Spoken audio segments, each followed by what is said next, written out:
Hey, welcome to or back to my channel and welcome to another book video. I'm going to be telling you the 25 books I want to read in 2025. This should be a quick video because I've not read them, so I don't have the reviews for you, but I just want to tell you because then putting it out there so you can hold me accountable. So just a little kind of backstory. I normally read romance books and mystery and thrillers. I want to get into fantasy, so there's quite a few fantasy series on here because I need to get into them somehow. So in this, I kind of cheated because there's 25 points, but some of them are series, so there's a lot more than 25 books here. But I normally read, so in 2024 I read 99 books. Don't even mention it to me, I'm so annoyed that I didn't get to 100, or just the fact that it was one off. I've been like finished that book on New Year's Day, whatever. But I read like 120 the year before that and 150 or something the year before that, so I do read quite a lot. It was A-levels in 2024, so that kind of makes sense, although I did read 150 books GCSE year, but I had no friends, so but let's get into it. You're not here to hear me yatter on about nonsense, you're here to hear me talk about books. It's also so cold, which is why this is on me. So the first series is ACOTAR. Everyone talks about this series. It's a fantasy series. I have ordered it because I got some Amazon gift cards for Christmas, so we used to purchase ACOTAR. I'm so excited. Oh my god, if you've read it, please comment down below to get me excited. I'm going to do a vlog of reading only fantasy books for a week, I think, although I'm sure I'm going to want to read series, and almost all the fantasy books I bought are series, so maybe I'll just do, let me know actually if you'd rather me do like trying fancy books for a week, or if you'd rather me just vlog me reading ACOTAR. Let me know. And the other series that I'm going to mention, let me know if you want vlogs for it and other book videos you want. Next is Fourth Wing. I do own Fourth Wing already, and I ordered the second book, and I believe the third book, I don't know what it's called. I think the second book's called Iron Flame, isn't it? And the third book, I don't know what it's called. It's coming out in 2025, so I will read that hopefully, as long as I like the books. But they seem to be very popular, and people who I follow who mainly read romance liked Fourth Wing, so I'm hoping that it will be good. Then Binding 13 and that whole series, Boys of Toman, I don't know how you say it because it's written like Toman, but people say like Toman, but also I only ever hear people with American accents pronouncing it. They're very big books, but I really want to read it. I'm so excited. I've also purchased it. Why are they so expensive, those books? I am going to also need a new bookshelf because it's full already. I'm going to have to do a reorganize my bookshelf video for you, but I just don't know where I'm going to put my books. There's also no room for a bookshelf. This is the struggle. Then Happy Place. This is on my physical TBR already. I think I keep talking about videos I'm going to do. I saw Ellen Catherine do this. It was reading my highest and lowest rated books on Goodreads that are on my physical TBR. I really want to do this. I don't think Happy Place is my highest rated one. Maybe it is. I'm gonna try and get through my physical TBR this year, I say, as I've got a pile of books in my corner of the room. Whatever. I really love Emily Henry books, and I've not read this or Funny Story, and she's got another book coming out this year because she releases like one a summer. I've read Book Lovers, People We Meet on Vacation, although in the UK it's called You and Me on Vacation, and Beach Read. Are they the only ones? Yeah. Then I want to read the Rebel Ranch series. This one is on Kindle Unlimited. I love Kindle Unlimited. My Kindle, I've literally got it right here. I love it. It's my pride and joy. So I'm obviously going to read it because a Kindle book is always going to be at the top of my TBR. No matter how good the physical TBR is, this is always going to win. I'm so sorry. I have read all of Elsie Silver's books this year so far. Elsie Silver is on the list. Oh wait, that's the next one, Wild Side. Yeah, so I've read all of Elsie Silver's books. My point is that I've heard they're quite similar to this series in the sense of cowboy romance, basically. So I really want to read it. Then number 7 is Rewind It Back. This is about Rio and it's from the Windy City series. I loved all the books. The Right Move was my favourite, but they're all so good. Like, they're incredible because they're sports romances, but they're not all about the same sport because it can sometimes get slightly repetitive when, like, off campus, when you've read Off Campus and Briar You, it gets to a point where it's like, I've read now 8 hockey romance books, but this is a break because you've got hockey, baseball, there's another one, maybe football, oh no, basketball, of course, because the Right Move's basketball.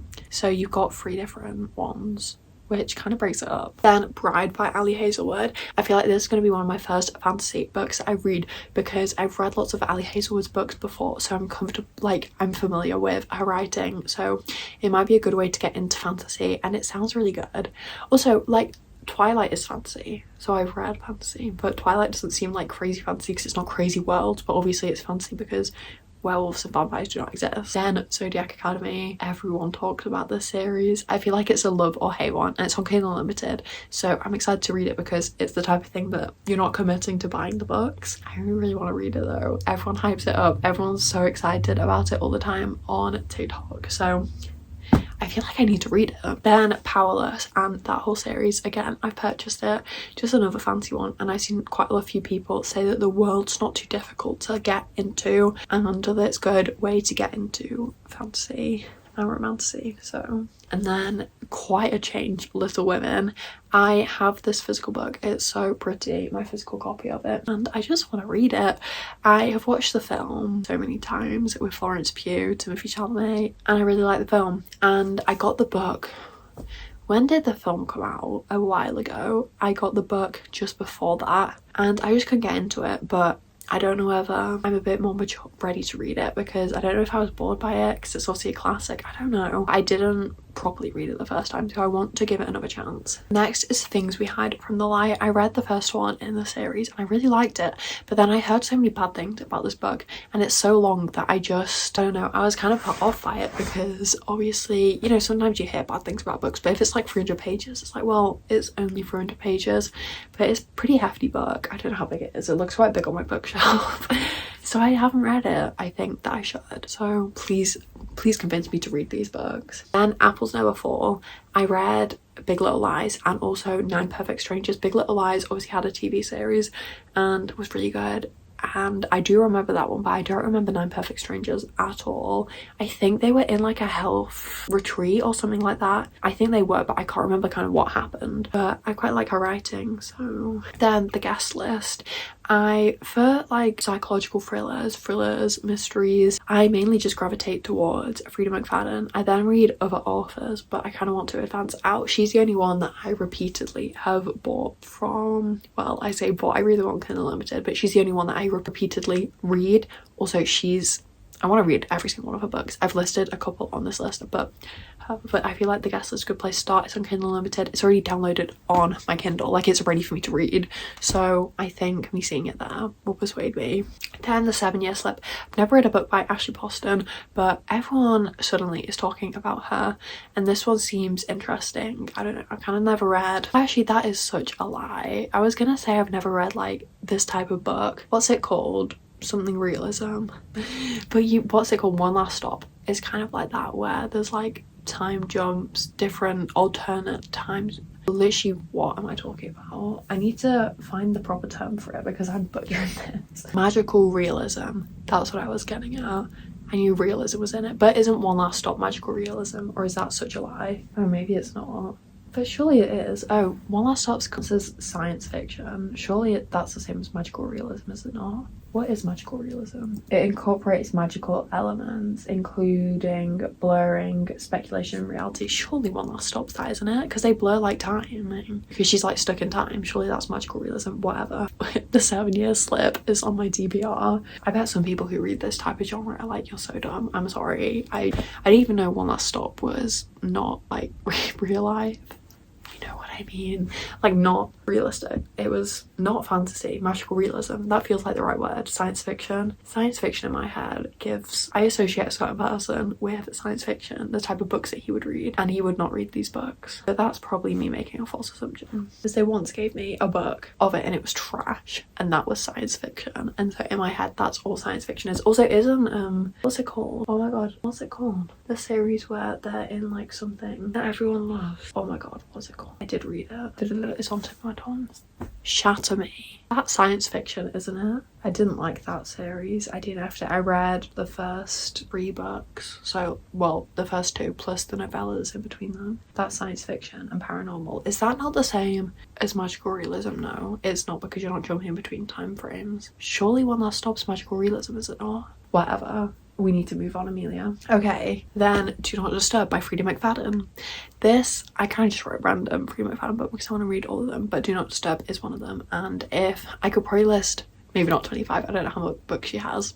She has a lot of books. I want to read every single one, but that's one of them. Then The Perfect Child. I heard that this author is quite similar to Frida McFadden, and if you like Frida, then you should read her. So here I am. I listen to TikTok recommendations. And then from Lukov with Love, this again, Mariana, it's a Potter book, and I just wrote this one. I want to start reading her books, so I'm going to start with this one. I've got a few downloaded on my Kindle. Again, a few are Kindle Unlimited, so this one, and then I think Wait for It is also on Kindle Unlimited, so those two are downloaded. I really want to read them though. I've heard everyone talk about her books for ages. Then Long Shot and this whole series, again, this has been on my TBR for years now, and I just need to read it. It's downloaded on my Kindle and ready for me to go, so I just need to read it. That's the thing. I just need to stop reading random books and read the ones that I actually want to read, instead of books that are just randomly free on Amazon. Then Twisted Love and this whole series, again, I bought it because the other ones were on Kindle Unlimited but not Twisted Love whenever I bought it. I don't know if they're still on Kindle Unlimited, but I got that book. Then If He Had Been With Me, this book is spoken about so often, and it, again, like quite a few books, is either you love it or you hate it. I just need to read it to decide if I love it or hate it. It's on my bookshelf right now. Then Daydream, I've read the other books in the series and they were quite cute. I just want to read it more. Then The Surrogate Mother, this is another Freedom McBride book. I love that woman. I really do. I don't care what people say. The books are addictive. I don't normally see the plot twist coming. That makes a good book for me. Then The Final Offer. I've read the first two books in the Dreamland Billionaire series, and I just feel like I need to read this book because why wouldn't I? I also read My December Darling, which is in the same universe, isn't it? So I just need to read it, really. And then the last book, book number 25, I've actually powered through this, is actually a reread. I was going to add Twilight onto this because I've already read that, but that made it 26, but I do want to reread the Twilight series, so that's a bonus for you. But The Perks of Being a Wallflower, this I always say is my favourite book, but I've not read it in a couple of years. I think because I enjoyed it so much and just like it hit so close, so much that I don't want to read it and ruin the magic that I had, but I feel like I need to reread it because it's starting to slip from my memory and I don't want to watch the film. That won't hit the same. I need to read the book. Those are the 25 books I want to read in 2025. If you've read any of these books, please comment down below what you thought of them, or if you would recommend them, whatever you think would be useful for me to know. I love you. Thank you so much for watching. If you're not already, please subscribe and turn on post notifications so that you don't miss when I upload a video. Also, give this video a thumbs up and comment down below the book emoji. There's a few book emojis. Comment down below whichever one you want. I love you. Goodbye. Thank you for watching.